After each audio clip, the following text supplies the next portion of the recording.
I'll tell you about the Jones family. Ed and Alma Jones had 13 children. In 1945, Alma died with a heart attack. At that time, she had five of her sons that were serving in the military service of the United States. One in the Marines, one in the Navy, one in the Air Force, one in the Army, and I forget what the other one was. But anyway, they were in the service, and their mother passed away. Not long after the mother passed away, the little 3-year-old boy, Larry, was playing with matches, burnt the house down. A church, rather Hart, that had a church on 3rd Avenue, a full gospel church, and Brother R.F. Eby had his church on Fitzhugh and Lego.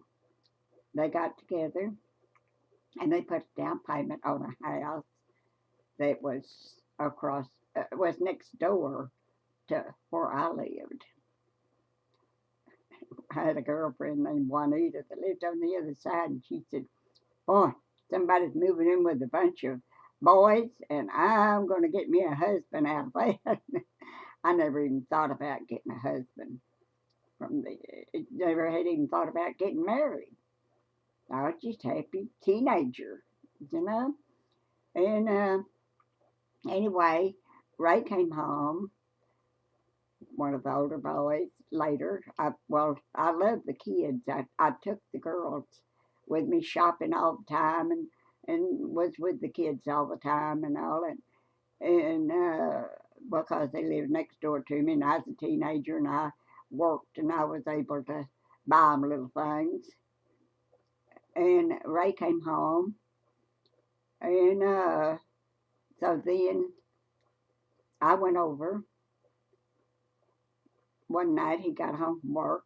I went over and asked him if he had any matches that it was going to be cold the next morning. We didn't have any matches to light our wood stove, and he said, "Oh, I'll see if I can find some around here." And I thought, "Oh, you old hateful thing," you know. So I never did ever have much more to say to him. And then Jack was a younger brother. He's my age. So we went to the picture shows together and different things together. And if I saw somebody else I wanted to be with, I'd be with them. If I wanted to go back with him, I was back with him, come home with him. And so he told me all the time that he had a brother that was in the Marines he wanted me to meet. I'd say, "Send him my address." And then I'd ask him, "Have you sent your brother my address?" "Oh, yes, I haven't heard from him." So I was at Sigerville I was on vacation working at the Western Union, and I had a vacation, and I came to Sigerville to be with my aunt and uncle. And on a Sunday night, Charlie had come home from the service while I was in Sigerville, and he went over and met my mother. And when I got home, my mother told me she had met the cutest boy you ever seen, and that if I didn't marry him, she's going to, because he was the cutest one she'd ever met. So the next morning I went to work, and they said I had 3 more days of vacation. I come home, and Herschel had the door locked, so I had to go up to the schoolhouse to get the key. And I had my camera with me. And as I walked across the front yard, Ray was working in the flower bed. Charlie was sitting on a thing they had built to put flowers on, a bench across the porch. So I took a picture of Charlie just to see what he looked like.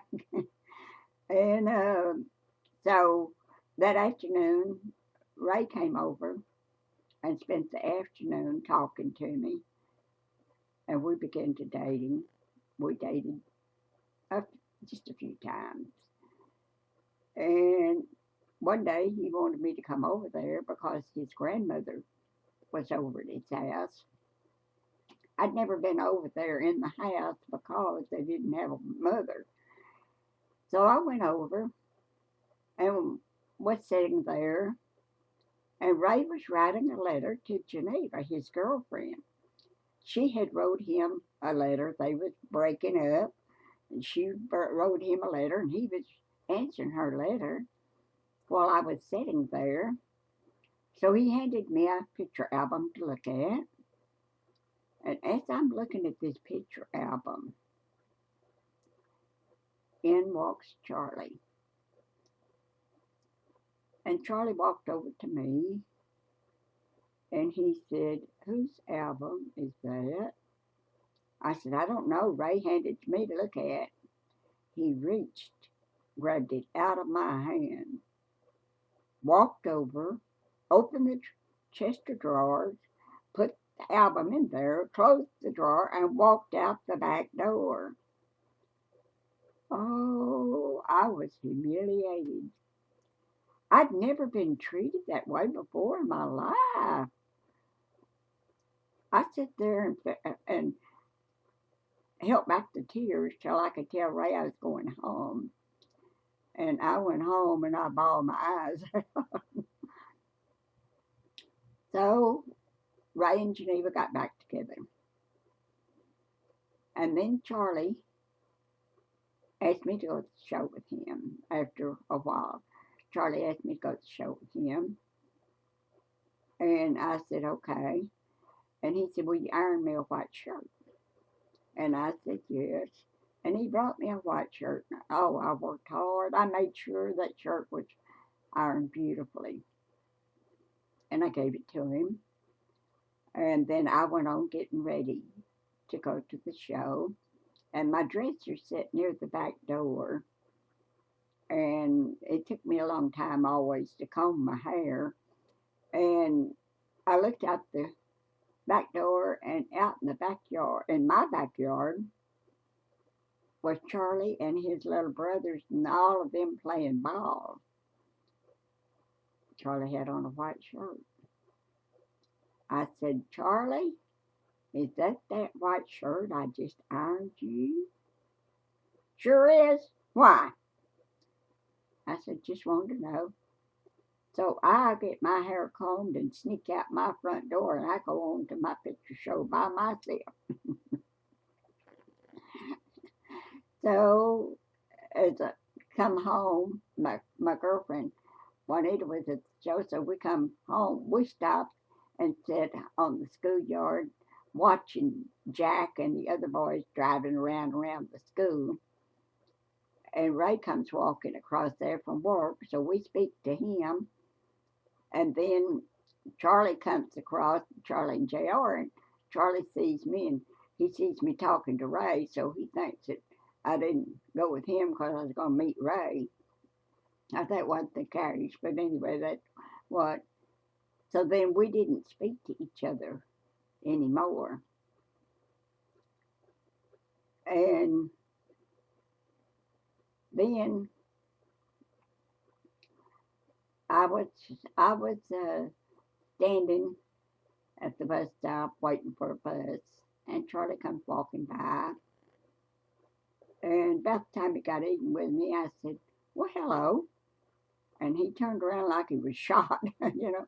"Oh, well, hello. Where are you going?" I said, "I'm going to the show." And he said, "Oh, I've already seen the show at Dowsett. Let's go downtown." I said, "Okay." So we went downtown to the show.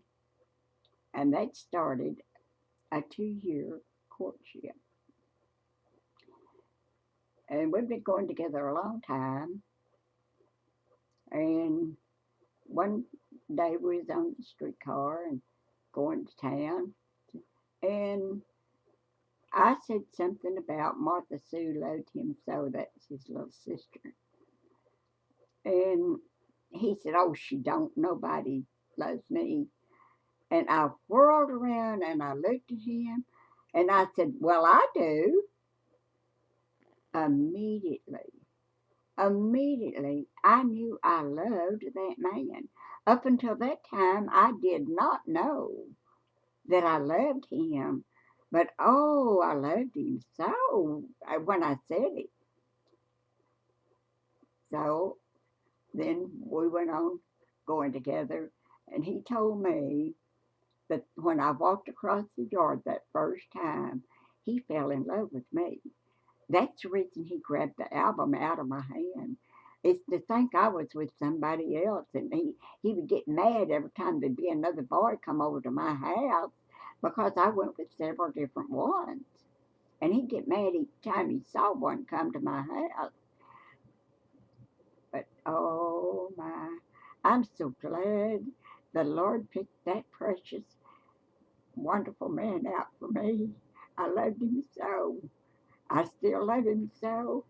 He's gone on to his reward, but he's deep, deep, deep, deep down in my heart. And there's never been another, and I don't think there ever will be another, because he was my one and only husband, love.